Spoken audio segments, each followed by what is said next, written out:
What's up, everybody? I'm back on this Lemons car. Took a little bit of a vacation, so I've been out of town.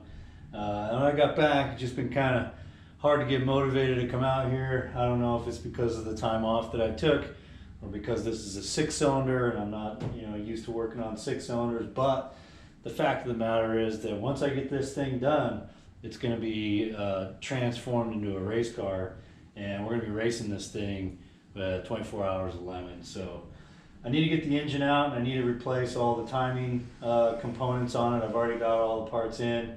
I've also got the green light to go ahead and delete the air conditioning, so I'm going to do that. This has no Freon in there, has no refrigerant in there.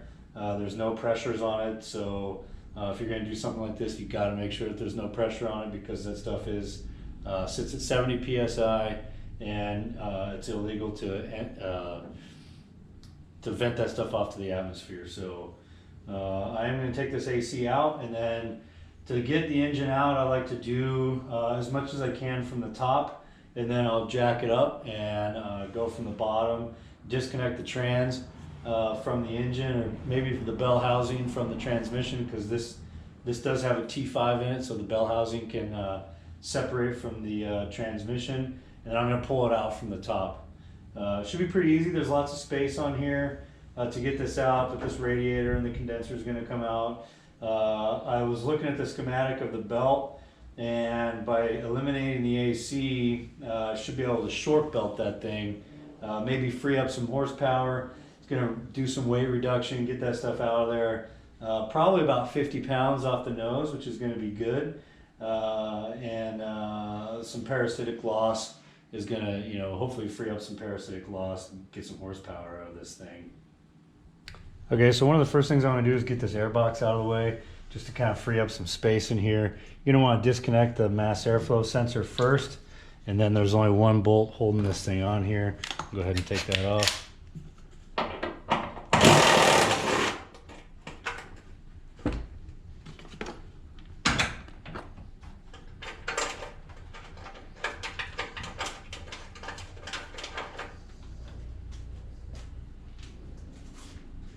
Now I'm going to take these AC lines out of the condenser. These are 13 mil.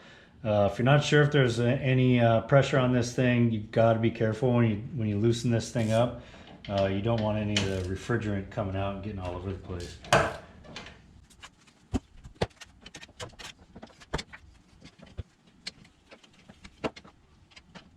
Alright, so that line's off. I disconnected it as well. I'm going to go down to the bottom side and disconnect that line from the condenser, and then this whole unit will come up out of here.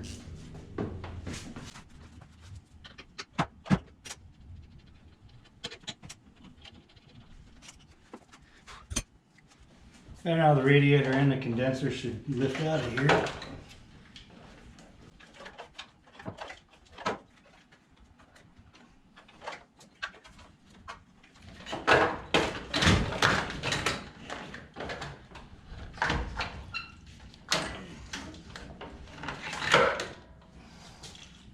So the other good thing about removing the condenser and the AC is we're going to get a lot more direct airflow over our radiator, so hopefully we won't have any overheating issues when we're on the racetrack. Now I'm going to work on getting this compressor out of here. This guy right here, it's got 4 bolts on the bottom, and then there's 1 bolt that holds the lines into the back of the compressor. So I'm going to work towards getting this thing out of here. Disconnect the line first.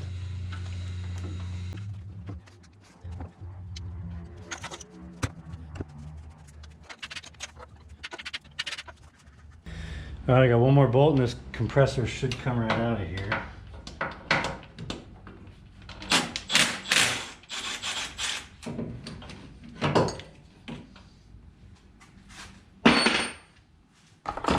And it doesn't look like it's moving. Oh, yeah, there it goes.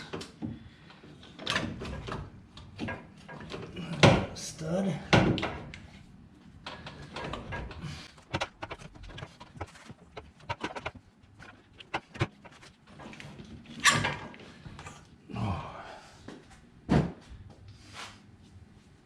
We're moving down the line here, and now we're going to disconnect the lines from the receiver dryer. I don't think I'll be able to get the lines going into the firewall yet until I get at least the intake manifold off. But I'm going to go ahead and disconnect these and then get this receiver dryer out of here.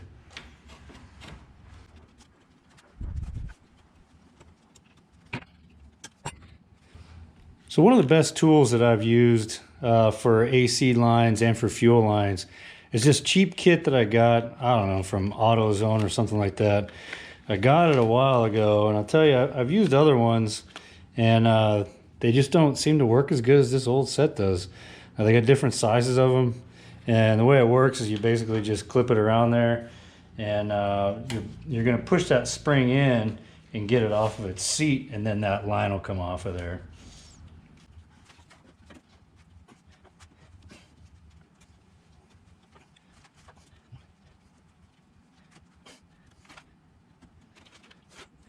Let me try this other one. I spoke too soon.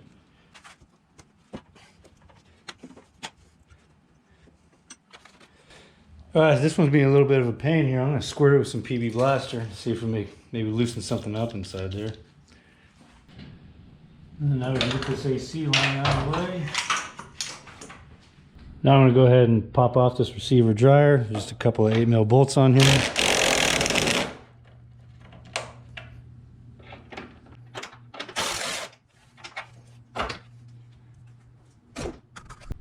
Okay, so that's pretty much it for today. Got the condenser out, the radiators come out as well.